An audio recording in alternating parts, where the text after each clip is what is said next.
আজকের নতুন দিনের জন্য পিতা ঈশ্বরের ধন্যবাদ দিই। পবিত্র বাইবেল 2 করন্থীয় 4:13 সাধু পল বলেন, পরন্তু বিশ্বাসের সেই আত্মা আমাদের আছে, যেরূপ লেখা আছে, আমি বিশ্বাস করিলাম তাই কথা কহিলাম, তেমনি আমরাও বিশ্বাস করিয়াছি তাই কথা কহিতেছি। পবিত্র আত্মার সহভাগিতা প্রার্থনা করি বিষয়টি বোঝার জন্য। সাধু পল এখানে বলেছেন যে পবিত্র আত্মা যিনি আমাদের মধ্যে আছেন, যখন আমরা প্রভু যিশুকে বিশ্বাস করি সেই আত্মা আমরা লাভ করি, আর সেই বিশ্বাসের মাধ্যমেই আমরা কথা বলি। এখানে কোন কথা বলার কথা বলা হয়েছে? মৃত্যুকে জয় করে পুনরুত্থিত হওয়ার 40 দিন পর যখন প্রভু যিশু স্বর্গে আরোহণ করছেন পিতা ঈশ্বরের দক্ষিণ পাশে বসার জন্য, তখন তিনি তার শিষ্যদের নিকটে এসে কহিলেন, তখন যিশু নিকটে আসিয়া তাহাদের সহিত কথা কহিলেন, বলিলেন, স্বর্গে ও পৃথিবীতে সমস্ত কর্তৃত্ব আমাকে দত্ত হইয়াছে। অর্থাৎ এই পৃথিবীতে প্রভু যিশুর কর্তৃত্বের অধীন সকল কিছু, এবং আমরা যখন প্রভু যিশুর নামে কোনো কিছুর সাথে কথা বলি তারা শুনতে বাধ্য। তাই তো প্রভু যিশু তার শিষ্যদের বলেছিলেন, সত্য সত্য আমি তোমাদিগকে বলিতেছি, যে আমাতে বিশ্বাস করে আমি যে সকল কার্য করিতেছি সেও করিবে, এমনকি এ সকল হইতে বড় বড় কার্য করিবে, কেননা আমি পিতার নিকটে যাইতেছি। আর প্রভু যিশুর নামে আমরা পিতার কাছে যা চাই তিনি তাই আমাদের দিয়ে থাকেন। তাই আমাদের জীবনে যে সকল ঘটনাগুলি আমাদের পছন্দ নয়, আমাদের প্রতিকূলে আছে, আমাদের রোগ, আমাদের দুর্বলতা, দারিদ্রতা, আমাদের অক্ষমতা, আমাদের যা বিরক্ত করছে, সেইগুলোর সাথে আমরা কথা বলতে পারি, সেই পরিস্থিতিগুলোর সাথে আমরা কথা বলতে পারি।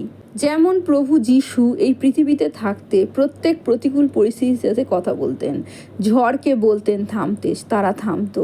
যখন রোগকে বা পাপাত্মাকে শরীর থেকে দূরে সরে যেতে বলতেন, চলে যেতে বলতেন, সেই পাপীদের শরীর থেকে তারা দূরে চলে যেত। ঠিক তেমনই আমরা প্রভু যিশুর নামে আমাদের প্রতিকূলতার সাথে যখন কথা বলি, তখন তারা অবশ্যই আমাদের জীবন থেকে চলে যাবে।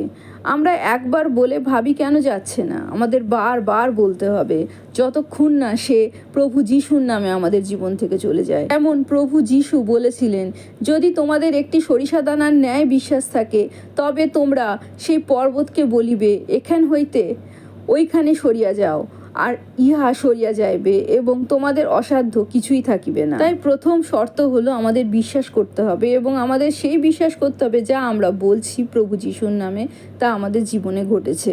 তার নামে যখন আমরা পিতা ঈশ্বরের কাছে যাচনা করছি তিনি শুনছেন, এবং সেই জন্য পিতা ঈশ্বরের ধন্যবাদ দিতে হবে।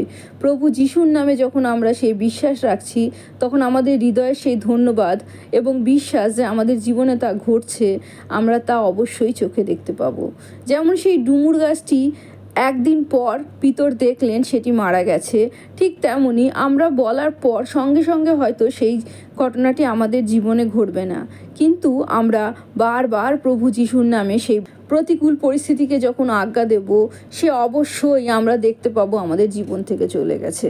আর যখন আমরা প্রভু যিশুতে আছি, তখন আমরা প্রভু যিশুর শিষ্যই। আর যেমন প্রভু যিশুর শিষ্যদের প্রভু যিশু বলেছিলেন, আমি তোমাদিগকে সর্প বৃশ্চিক পদতলে দলিত করিবার এবং শত্রুদের সমস্ত শক্তি ওপরে কর্তৃত্ব করিবার ক্ষমতা দিয়াছি, কিছুতেই কোনো মতে তোমাদের হানি করিবে না। সেই রকম প্রভু যিশুর নামে এই সকল কিছুর ওপর আমাদেরও কর্তৃত্ব আছে, এবং আমরা যখন বিশ্বাস করি তা আমাদের জীবনে ঘটে, আমরা দেখতে পাই। প্রার্থনাতে আমরা প্রভু যিশুর অনুগ্রহ লাভ করি, পিতা ঈশ্বরের প্রেম লাভ করি, কিন্তু আমাদের প্রতিকূল পরিস্থিতিগুলিকে, আমাদের রোগ, আমাদের ব্যথা, আমাদের দুর্বলতাগুলিকে আমরা প্রভু যিশুর নামে যেন চিন্তায় নয়, ভাবনায় নয়, কথা বলে আজ্ঞা দিই, তারা অবশ্যই আমাদের জীবন থেকে চলে যাবে। প্রভু যিশুর জয় হোক।